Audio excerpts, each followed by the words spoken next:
What is the ridiculous reason that the Rockies have played so poorly this season? This is your Denver Sports Daily for June 9th. The biggest stories, the latest news. It's Denver Sports Daily. The Rockies are not only the worst team in their league, the worst team in MLB, but they're also trending towards the worst team in history. However, the radio voice of the Colorado Rockies, Jack Corrigan, had an excuse for their terrible, terrible record that may come off as somewhat ridiculous, honestly. Last week, Corrigan joined the Dan Patrick Show and went on to say, quote, they had the toughest strength of schedule, end quote. Toughest strength of schedule. Okay. Corrigan went on to say, they played all of the first and second place teams, so that was an immediate challenge for a team that's in the process of trying to remake themselves. Hate to break it to you, Jack, but if you're 65 games into the season, you can't blame a 12-53 record on the strength of schedule. The whole argument is flawed. I mean, for one, the Rocks got to win against the Yankees. So there you go. They beat one of the best teams in the league. They're second best in the AL.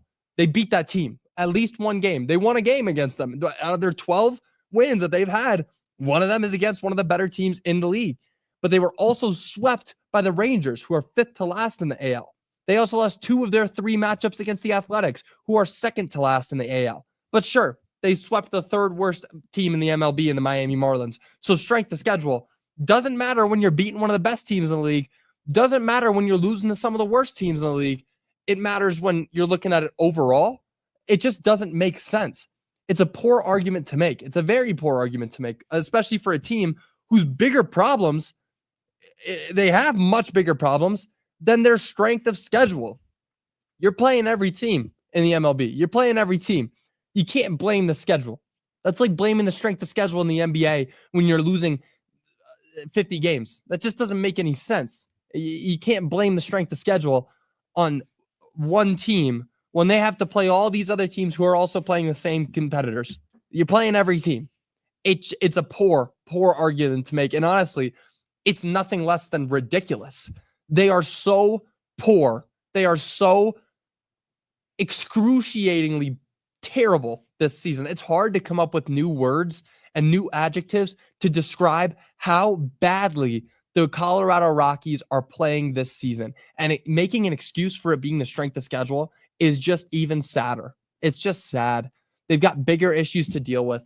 They really do. You know, you're looking at a team who could honestly lose 130 games this season, and you're blaming it on the schedule. It's a bad argument. It's a terrible, terrible argument.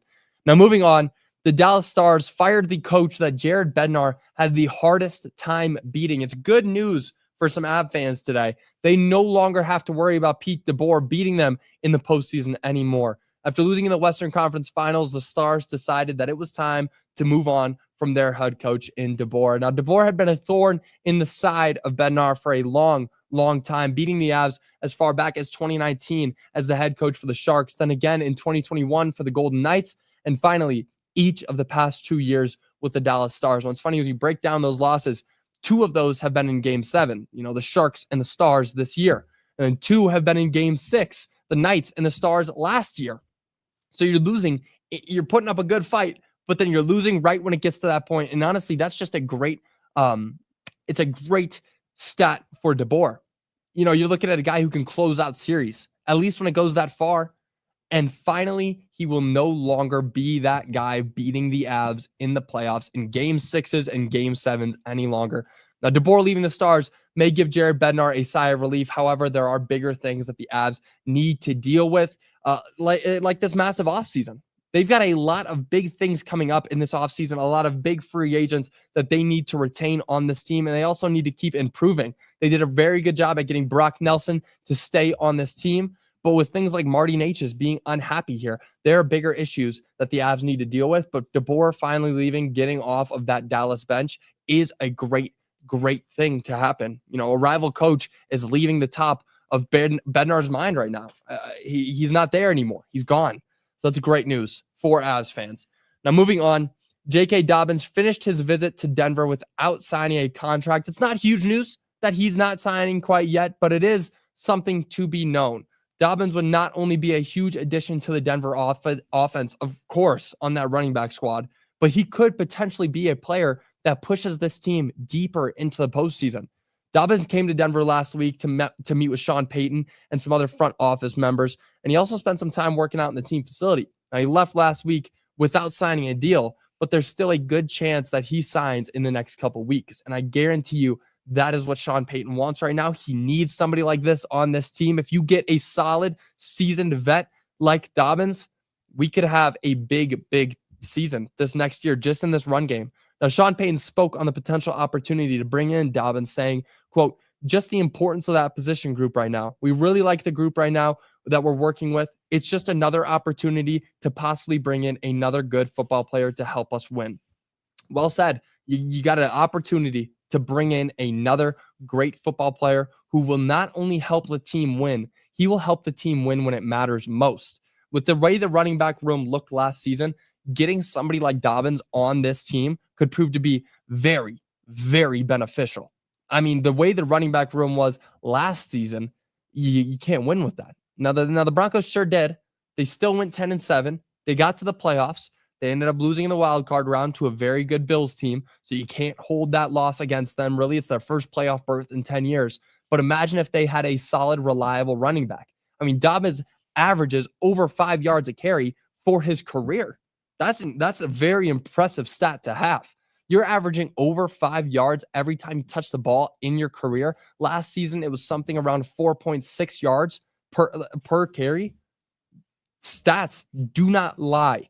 And with stats like that, this guy could be somebody that not only helps the Broncos win, but pushes them up into a solid, competitive team that can win in the playoffs.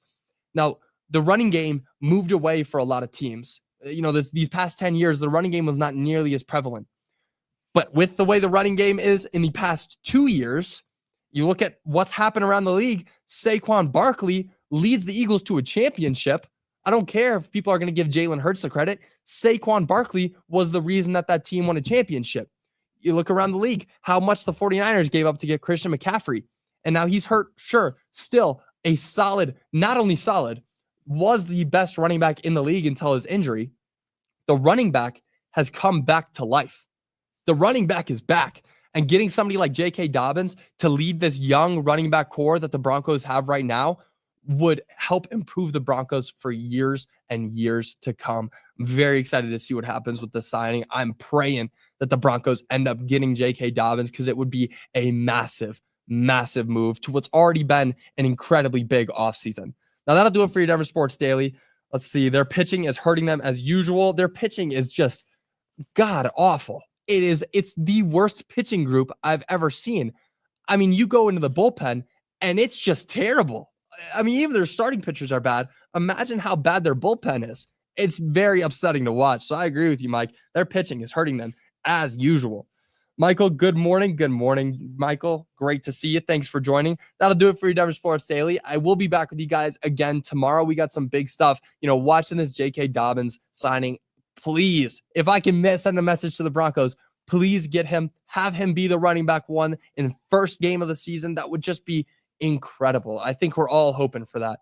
But that'll do it for your Denver Sports Daily. I will see you all tomorrow. Until then, y'all have a great rest of your day. Bye, y'all.